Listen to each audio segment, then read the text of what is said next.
Hi, I'm Steve from the Stone Crafting Workshop. Welcome back. I've had this lump of rock lying around in my garden now for several years.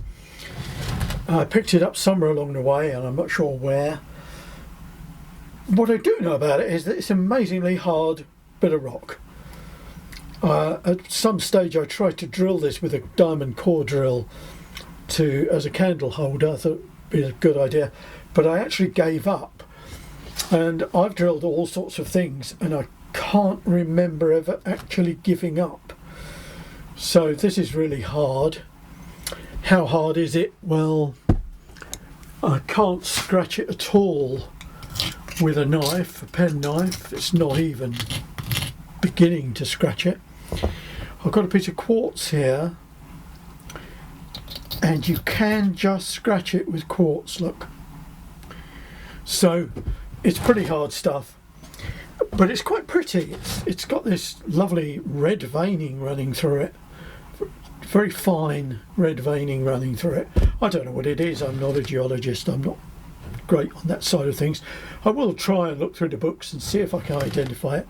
But if you know what it is, let me know in the information box down below. I'd love to know. What I'm going to do is cut this up with the saw and we'll tumble it and see what they look like.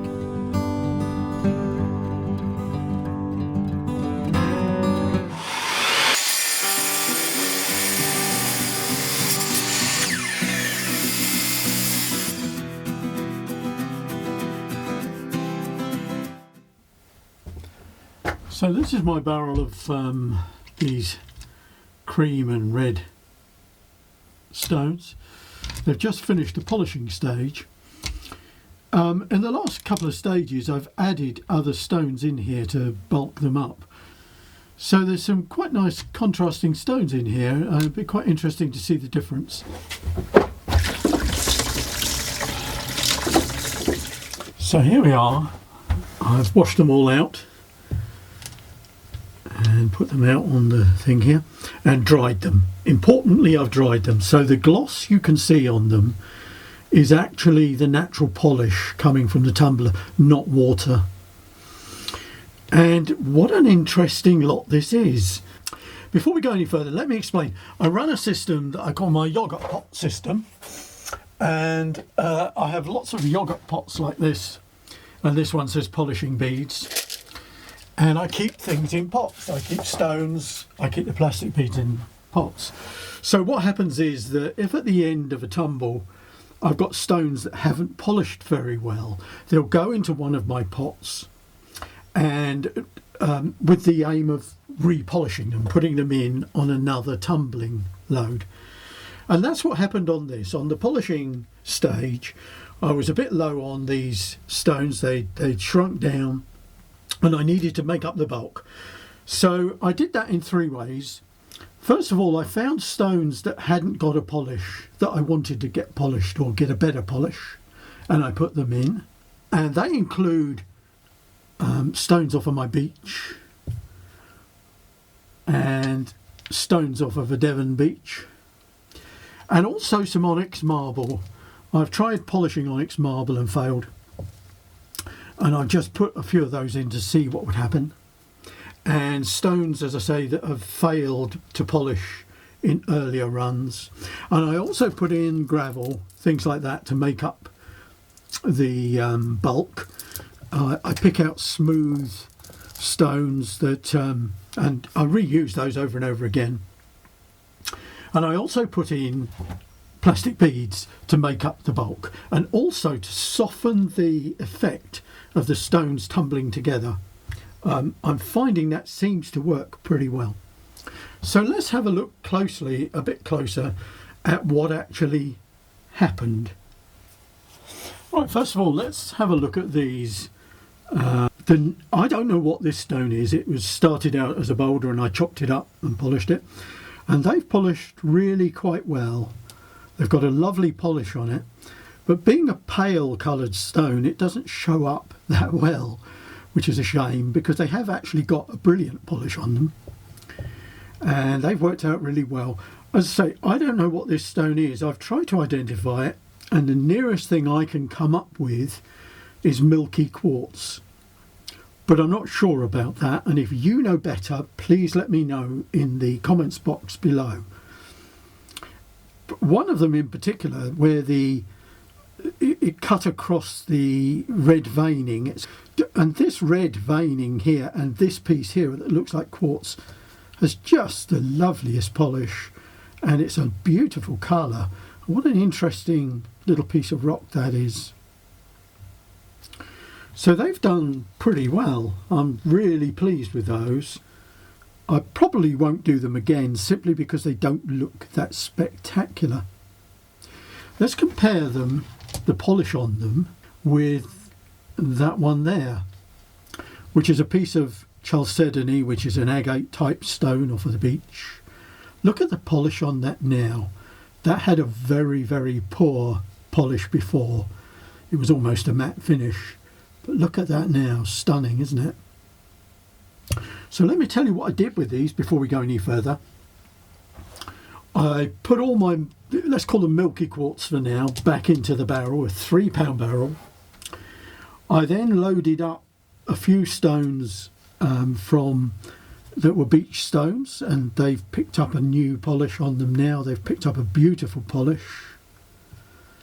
This one in particular I didn't think would polish. It's a little bit on the boring side, but you know, I just want to make up the bulk, but it's actually taken a really lovely polish. I then loaded in some of these stones and stones from my pot. I then put in, let me just check my notes. Bear in mind this is a 3-pound barrel. I put in 2 tablespoons of tin oxide polishing powder. I put in 1 tablespoon of borax powder and 2 tablespoons of the little plastic beads, and then I ran them for 10 days, and that was the polishing stage. But as I say, really interesting. I love the polish on these agate type stones, just fantastic. One really interesting thing was I ran a polishing run trying to polish onyx marble as opposed to the onyx mineral you'll find in your books, and that was a complete failure. I never even bothered, you know, posting the film of it, and but I threw in, you know, 3 bits and 2 of them have taken a really nice polish now. Look at that, really very nice. Not as good as that one, not in the same league, but still okay. If I were to buff those up on a buffing wheel, I think they would have an even better polish. All except for these 2 little ones, which didn't take such a great polish. This one in particular is absolutely matte and dull, and I think that's because the red veining in it, it's the same marble as this one by the way, is softer and therefore won't take a polish at all really. It's really matte finish there. There were a couple of nice stones I was really pleased with. This one has come off a beach somewhere. Look at the colour on that, isn't that lovely? And that didn't take a polish at all, but has now taken a lovely polish. And this one, it came off of a beach in Devon, which has got a very strange, it still hasn't got a great polish on it, but it's much, much better than it was. But it has a curious, I don't know if you can see this, it has a curious dimpled effect on the face of it. You can feel like raised dimples across the surface. That's got to be because of the minerals within the stone, you know, different hardnesses of mineral. But I think again, if I buff that up with a buffing wheel, that'll actually have quite a nice polish. It'll have a really nice polish actually, I think.